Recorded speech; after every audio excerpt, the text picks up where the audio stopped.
Hi, this is my updated review of the Texbo Real Thick Cowhide Leather Men's Shoulder Briefcase Fit 17-inch laptop bag tote. This is going to be a roughly 18-month to 2-year review. It's been a little over, say, 20 to 21 months since I've had this bag. I've been using it on a daily basis for work.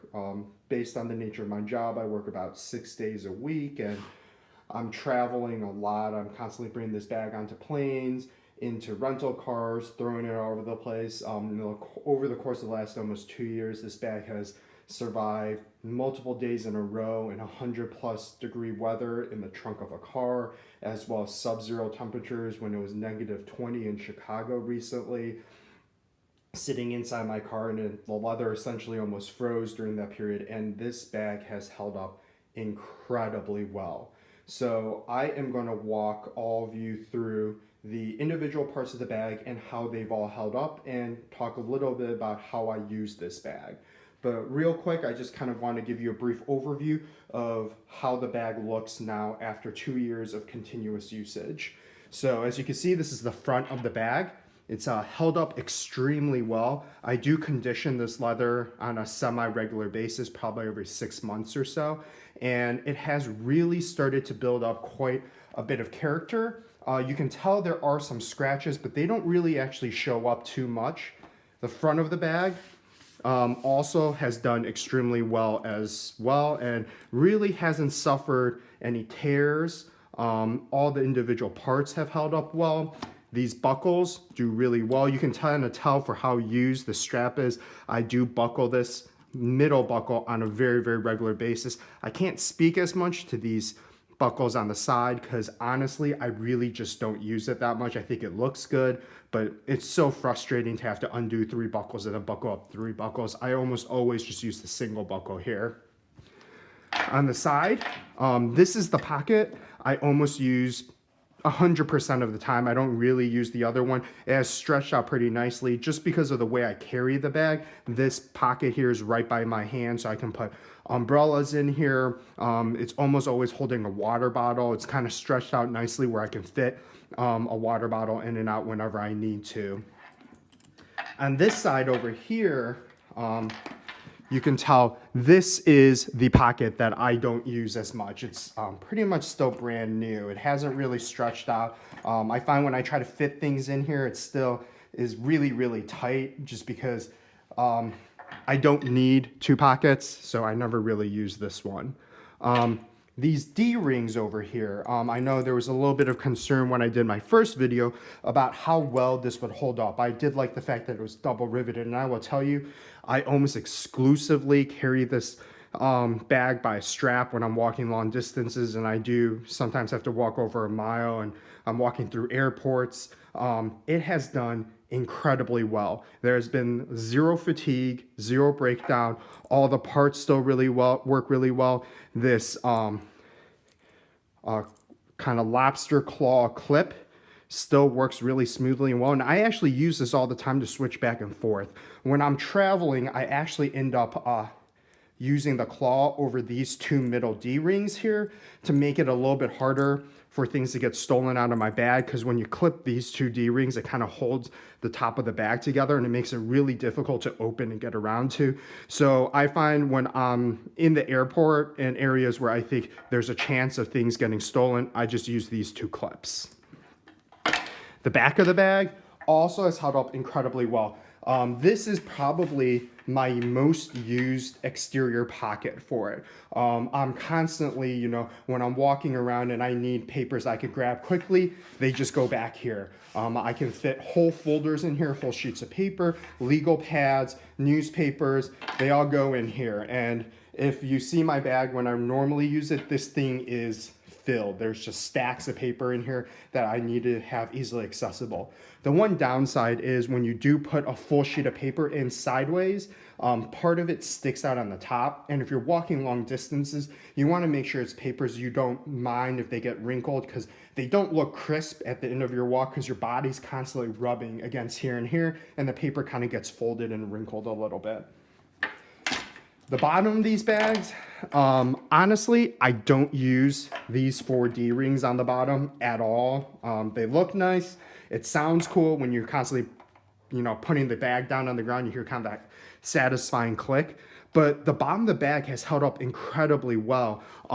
This gets dirty all the time. I'm constantly cleaning it, just because I'm not exactly the neatest person around, and I'm not always very careful with my things.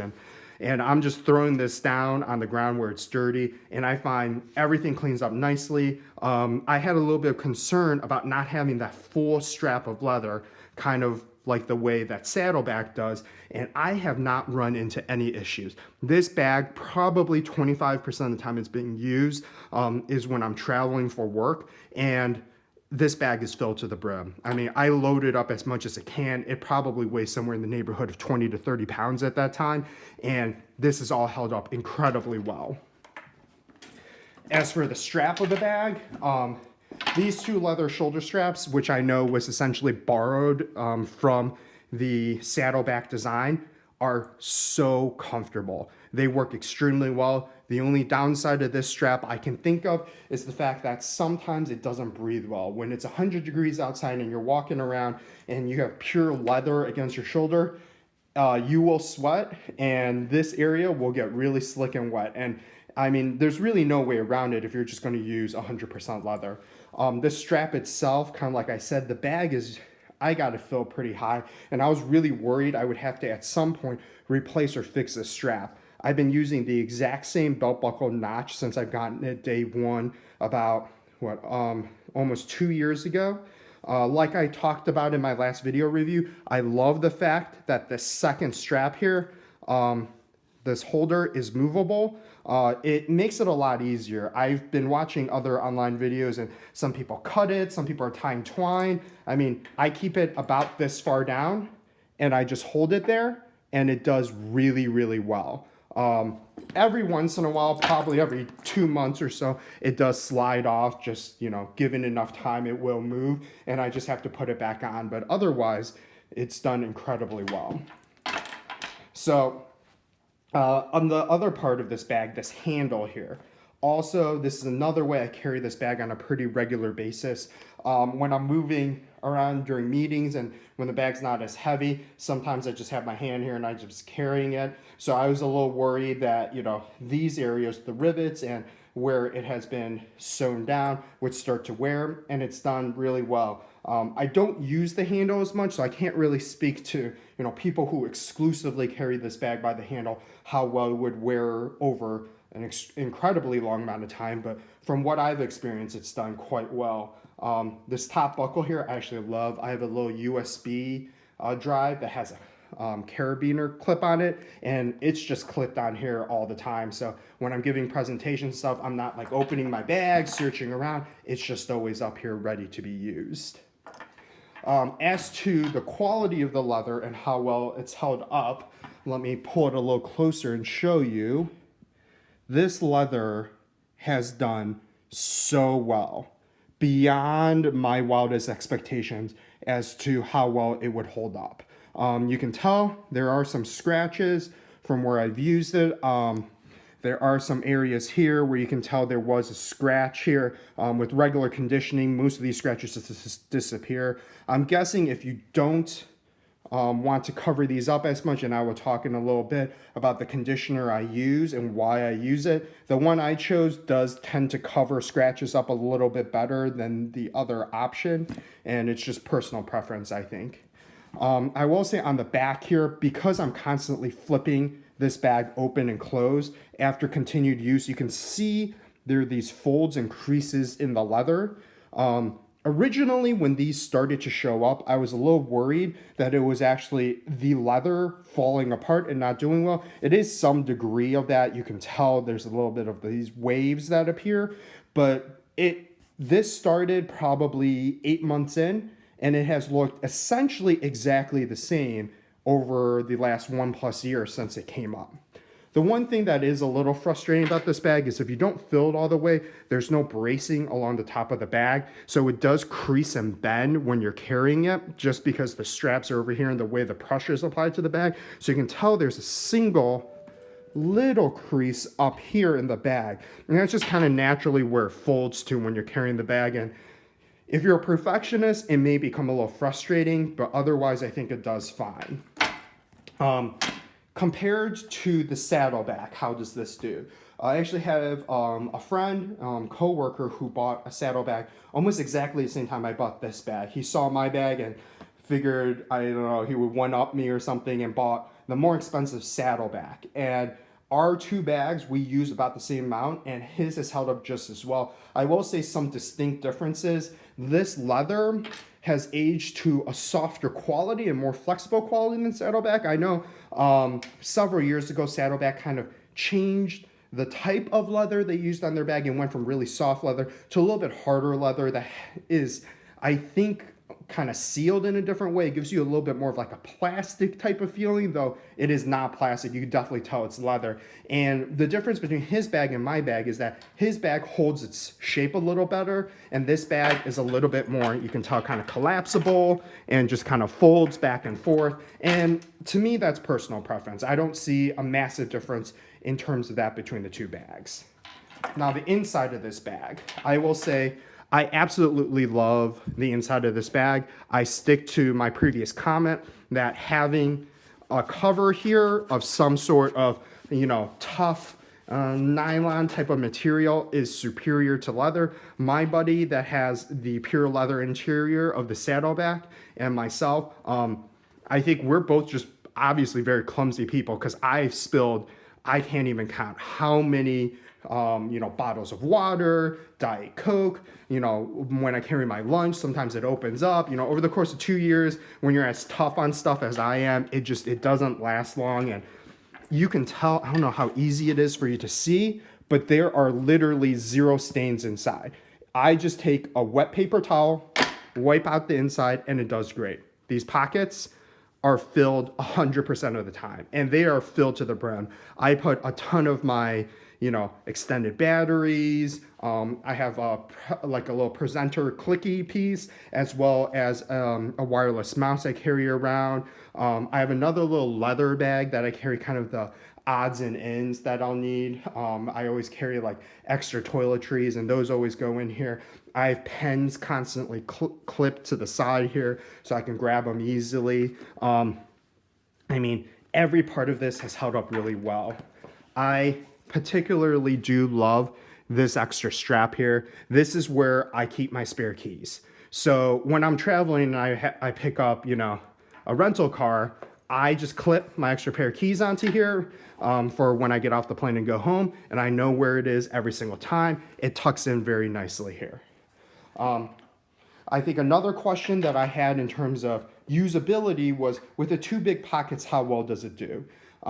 I will say that I may use the bag a little bit differently than you. My bag, for the most part, always has my iPad, always has some papers in it, and probably always has a good amount of just odds and ends shoved in throughout the bag, as well as like maybe an extra coat or shirt. I usually carry around an extra tie in case it gets dirty. So if you use your bag a little bit differently, it may affect things. 50% of the time I have a laptop in there. I've had anything from my work laptop, which is this massive clunky HP laptop that probably weighs by itself 5 or 6 pounds, and it fits perfectly in here. I don't use a case when it's that laptop because it's my work laptop, and it just, if I were to put it in a second bag, it would just make it a big laptop even bigger. And this does a good job. Even though there's zero padding, I've never had anything break. I haven't had anything crack. Otherwise, I put my MacBook in here, and that I put in another kind of holder. It's just a little kind of soft cloth piece with some padding on it. I still feel a little uncomfortable just straight up putting my laptop into here when it's a smaller, nicer laptop that I guess I own myself. However, I suspect that this would do just fine without another sleeve for your laptop. Otherwise, this bag has done so well. I just went online, looked up the price of the saddleback, and it looks like it is nearly 4 times the price of this bag now. I can tell you after 2 years of use and the fact that every single rivet has held on well, the stitching, I know there are some questions, some people do mention online that there is a little bit of fraying, and if you look right here, little pieces do sometimes fray off. I usually just grab a scissor and cut it, but it has not affected the quality at all. There is zero separation in any of the seams. It may get a little bit frustrating after a while when you see the fray. This really, for me, didn't show up until about a year into use. And honestly, I think it's more cosmetic than anything else. With the amount I use this bag, you would expect, you know, if there was failing of the actual stitching here, that you would really notice the separation of leather, and I haven't at all. There's never been an issue with that. Otherwise, I think this bag, if it's held up this well in 2 years, I expect this bag to last 5 years, if not a decade. I mean, zero things have gone wrong with this bag. So if I can buy about 4 saddlebags at the price of this, that gets me 40 years worth of bag usage for the price of a saddleback. To me, I mean, in 40 years, I'd be so surprised if I still have the same job I do and I still require a bag, you know, that is this tough. So I would say financially, even over the course of a lifetime, this is the much smarter financial decision. As for conditioning of the bag, I talked about how I use different conditioners. When I first got the bag, this was the conditioner I bought, the Chamberlain's, what Saddleback recommends. And I actually used this conditioner day one before I even used the bag.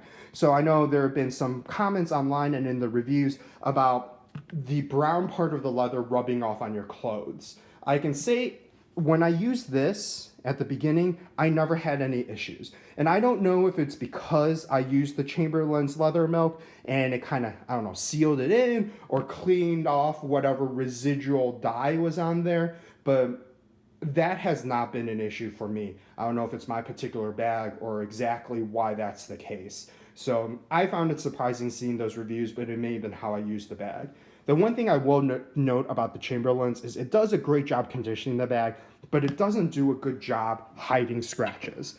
And given the nature of my job, I need my bag to look slightly more professional than maybe the average student needs to, which means that to me, if I get a massive scratch on the bag, it doesn't look great. So I searched far and wide online, tried a lot of different products, and ended up with this, the Leather Honey. This is another really, really well-selling leather conditioner that you can buy online. And I find this one works the best. This is almost exclusively the conditioner I use now.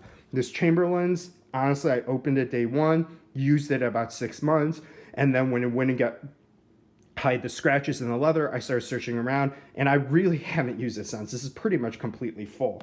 This one, you can tell over the course of 2 years, probably 5 or 6 applications by this point. Because sometimes I do spot applications just to hide specific scratches that pop up. I've used, it looks like 25% of this. So this is probably going to last me another, I don't know, 4 years, 6 years. So great investment. It's about $20 online. And for 6 years of usage, I think it's totally worth it. It does, I will tell you, the first time you use it, darken your leather a little bit. The color change between the leather from using only the Chamberlain's to using the Leather Honey, it gets this kind of deeper color that my bag now has, which I really, really like. If you do like that lighter kind of raw leather look, maybe stay away from the Leather Honey. I am guessing given the amount of oils in it, that's why you get kind of this deeper color. It's not something where, you know, with the Chamberlain's, I noticed if you have a scratch and you put it over it, it hides it. And then the next day, about 24 hours later, when it dries and gets absorbed in, the scratch comes right back. It's not as noticeable, but it's still there. While with the Leather Honey, it really hides it. There was one time when I was pulling my bag out of a taxi and it got caught along like the door or something and got like this massive scratch along the side. And it took probably 5 continuous days of using the Leather Honey before finally, you know, I don't even know exactly where the scratch was now because it's pretty much gone at this point. But sometimes for deeper scratches or more intense damage, you do have to use it a little bit more often. Can't say enough about this bag. For the price at which it is listed, this bag is a bargain. It is a steal. It will last you a lifetime. I would say in a given year, the amount I use and abuse my bag is probably equivalent to the amount of abuse a typical bag would get maybe over the course of several years. So I think this is a great testament to exactly how good this bag is. If you want to do any purchases or want to buy any of these products online, if you'd like to support my channel, please do click on the links below. I would really appreciate that. Otherwise, this has been my review of the Texbo 17-inch briefcase bag. I'm not going to say the whole name again. It's a little bit too long and it's a mouthful.